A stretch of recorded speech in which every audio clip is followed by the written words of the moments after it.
What's up guys, NepentheZ here and welcome back to another episode of The Road to Glory. The first thing we're doing today is picking up Harry Kane. Based on the players I had to buy, it cost me about 6,000 to 7,000 coins. And based off the players I had in the club that I could have sold, the opportunity cost was a few thousand extra. So altogether this would have cost me about 10,000 to 11,000 coins. I wanted to give the Harry Kane Player of the Month a try, and the reason why I went for him, for the loan version of him, is because over the course of 20 games, for just 10,000 coins, give or take, you know, we're looking at 500 coins per game to test him out. And the reason why I picked him up is to go at Cam in my team. And I wanted him to go at Cam in my team because I'm not happy nor unhappy necessarily with my Cam. I'm currently using Raheem Sterling at Cam with Son and Gabriel Jesus up front. I wanted to try Harry Kane there. The reason being, let me get on to Foot Headerinho. Bearing in mind that I will be playing Harry Kane on 7 chemistry with a artist chemistry style. Oh, they don't have in-games yet. Hold on, let me go on to FootWiz. They don't have, the in-games are there. How can you not have in-games? Let's go to Harold Kane and take a look at himself with artist and 7 chemistry. So what he goes to, guys, is as follows. 79 sprint speed and 72 acceleration, which in my opinion is fine for a Cam. He has high work rates, so I just set him to stay forward in the player instructions so that he doesn't track back too much and burn too much stamina. With that being said, he has 88 stamina and 89 strength, along with 88 composure and a 4-star weak foot, which is obviously fantastic, right? Then we look at his shooting, which obviously the artist chemistry style doesn't improve. 94 positioning, 95 finishing, 88 long shots, and 92 shot power. Exemplary, like incredible. You only need to improve that if every other aspect of the card is already incredible. You know, on the other cams that I used, I didn't improve shooting either, so it didn't really make much of a difference.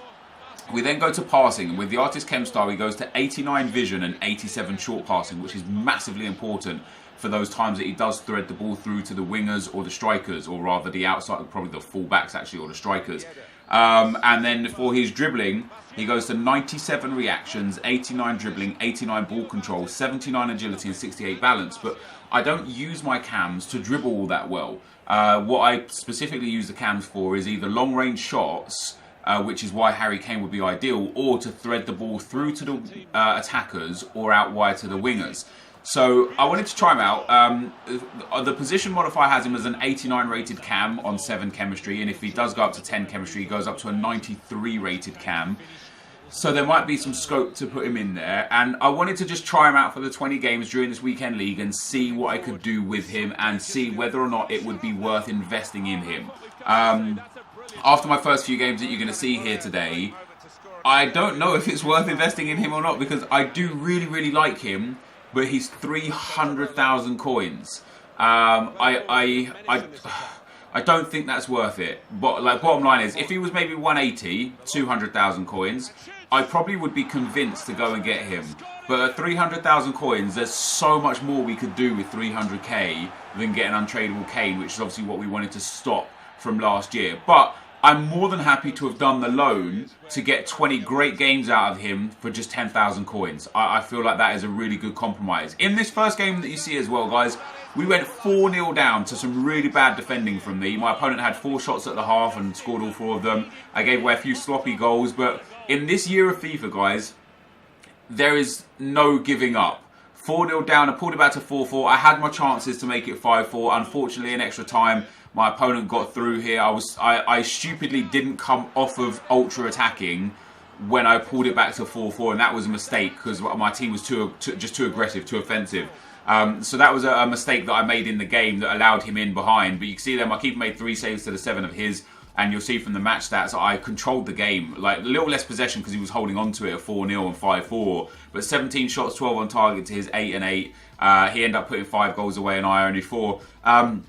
But I lost that game, and I took a lot of positivity out of that game. You know, what I'm trying to do this weekend and what I did last weekend, and you know, I got 27 wins last weekend, is I'm trying to not let the losses affect me, but take the positives out of them and use them to kind of help pursue my better gameplay. And what I took out of that game was, hey, I was 4-0 down and I pulled it back. You know, okay, I made a few more mistakes, and that's a lesson to myself. You know, the sloppy goals that I gave away at 1-0 and 3-0, I won't give away again because you know, I learned some valuable lessons from them.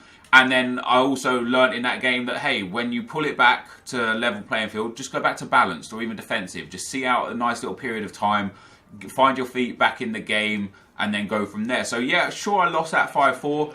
I wasn't so phased with that. You know, I was really, really happy with my gameplay. The first comment we've got is from Aggie with 100 thumbs up. Says, like the mannequin celebration. Honestly, at this stage, it's like just a natural instinct. I just do it. I don't mean to do it. It's like I like without even thinking, my thumbs just do that and do the mannequin challenge celebration. It's not intentional, and it's not to wind people up or grind on people or anything. I even do it against AI in squad battles. Like it literally is just my first response. So yeah, there's that. Harry Kane, guys, in his first game for the club, comes in and gets a good finesse shot from the top of the box for goal 1, a good finesse shot from just inside the box for goal 2. And I'm not going to lie, this is specifically what I picked him up for.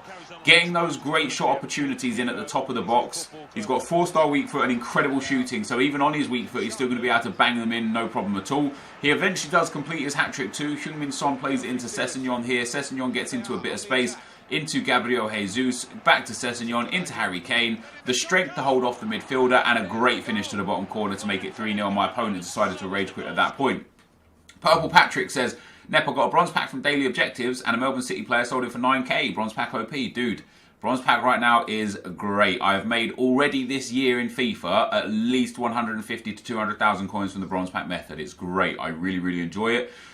In terms of the Daily Objectives, remember a few days ago we were talking about the fact that you can earn a 100k pack from the Daily Objectives. Well, it turns out you can also earn the 125k Ultimate Pack. So I urge you guys to go out of your way to do Daily Objectives every day, because you might be that lucky guy that ends up getting a 50k pack, a 100k pack, a 125k pack, etc, etc. Don't be that guy that doesn't do it and had that 100k pack sitting there waiting for them. So make sure you get your Daily Objectives done, guys.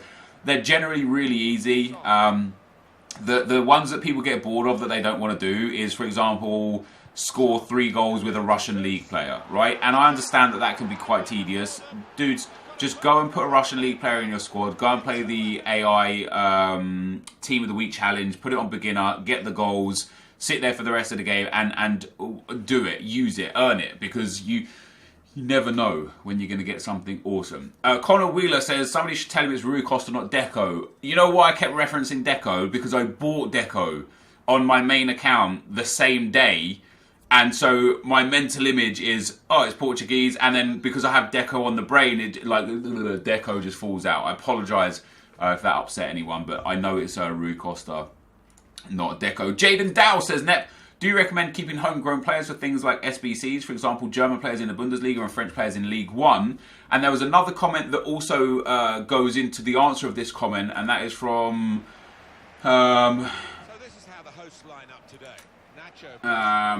Nuclear Tripod, and he says, hey man, last year you said in FIFA 18 you were going to hold on to players until they became valuable. Just wondering why you decided to change your mind on that, because when they are useful in an SBC they go up crazy prices and even go extinct. Just wondering why you want to clear your club now. Keep up the good work, my man. Got possibly the best road to grow on YouTube. Well, I appreciate that, man. Thank you. So to answer the 2 questions kind of in general, first things first, everybody is holding on to their homegrown players. You know, everybody's holding on to all those common cards, all those low-rated gold rares. And what that causes is the market to change drastically when they're valuable or when they're usable. Because if all of us, let's say reasonable 50,000 people hold on to all their common cards and so on and so forth, and then an SBC comes out that requires them, you've already got hundreds, if not thousands, of these cards on the market. And then you've got 50,000 people that were hanging on to these cards waiting for this exact moment, which causes a bigger influx of these cards on the market, which actually decreases their value. In terms of you completing SBCs, it might be worth holding on to these players. You know, you know, they cost you nothing. At the time that you're holding on to them, they probably only sell for 400 to 800 coins. If you like completing SBCs, that's a good compromise. You know, hanging on to a lot of common players and a lot of gold rares that are not really valuable, that's always a good compromise. You know, for example, as well, there's a lot of 83 rated players that are worth less than 2,000 coins. There's a lot of 84 rated players that are worth less than 3,000 coins. Those guys are probably worth holding on to because they're never really going to drop any more in price, yet they're always going to be valuable for SBCs at one stage or another. So you're never going to be able to pick them up cheaper than they currently are at that given time. In terms of why I decided to sell everything, it's literally because what I've noticed is the cards that I was hanging on to that I was hoping to sell for profit aren't going up in price because there are so many people hoarding them. The cards that are actually valuable are the silvers and bronzes. So bronze pack method is still paramount, you know, and that's just the bottom line. That's the facts. And the gold cards, there are so many packs this year in FIFA given out, be it through daily or weekly objectives, be it through draft, be it through SBCs, be it through weekend league rewards or squad battles rewards. There's just a constant, continuous influx of gold packs. You know, even if you look at SBCs, we've had 2 new league SBCs that offer a whole bunch of gold packs. We've got the current 2 league SBCs that offer a whole bunch of gold packs. Last week there was daily SBCs, you know, those transfer SBCs that were offering gold packs, and this just continually floods players onto the market, withdrawing their price. There will always be that one player here or there that will have massive value because there'll be a really unique player. For example, right now I sold Leyoun for 5,000 coins because of the new SBC, right? And normally Leyoun was going for 800 to 900 coins, but because he was a high rated and the only left back for the team that he was needed for the league SBC, people don't think, oh, let me put a centre back there instead because he'll still get 7 chem, or let me put a left mid there instead because he'll still get 7 chem. Everybody goes and buys Leyoun and it massively and drastically increases his price. So there are certain players that we might end up needing and losing out on massively in terms of me clearing my club out. But the main reason why I'm doing it is because what I wanted to do, and I don't think I'm going to anymore because I'm having a really good weekend league, is improve my squad massively to try and benefit my results in weekend league, which would in turn get me better, more packs, more coins, etc., that would then give me those players that I'd sold on for a little bit cheaper back. But as I say, I'm having such a good time in the weekend league right now that I don't want to change my 2 teams. I'm very happy with what they've got. This team here that we came up against, by the way, guys, was just a balmy game. It finished 7-6 to me. Harry Kane scored 4 goals from corners at the near post. And Sigurdsson got all the assists for those. As I say, I ended up winning at 7-6. I didn't want to show the highlights and the goals because it was like 13 goals would have ended up taking like 6 minutes, 7 minutes, you know. So I didn't want to show all the goals and that. But you can see there, I did manage to pick up a 7-6 win, which I thought was really good. You can see by the match stats, in my opinion, I thoroughly deserved it. I was constantly behind as well. I went 1-0 up, then 2-1 down. He pulled it back to 2-2. He went 3-2 up, I pulled it back to 3-3. He went 4-3 up, I pulled it back to 4-4. He went 5-4 up, I pulled it back to 5-5. Then in the 86th minute, he went 6-5 up. And in the 88th minute, I pulled it back to 6-6. And then later on in the game, I managed to win in extra time to make it 7-6, which was great. You can see here I'm selling a lot of the players. So a lot of the goals that I picked up are going for decent money. Salvio 2k, Pereira 1500k, Telles 32k. And these are players that I was just saying that I would like to get rid of early. So maybe there's a case, and you can see there the Leyoun went for 5k. Maybe there is a case for hanging on to these players. But yeah, I mean, now that I've got a nice big coin balance and 2 teams that I'm really happy with, maybe it's time to now reconsider what I said in the last episode and start hoarding players again. And you know, it changes so quickly. My opinions change so quickly because this game right now is changing so quickly. It's just every day something new causes a new reaction. You know, a new SBC comes out, I'm like, okay, let me sell these players. A new SBC comes out, I'm like, well, these players didn't really go up in value or down in value. Let me hold on to these players.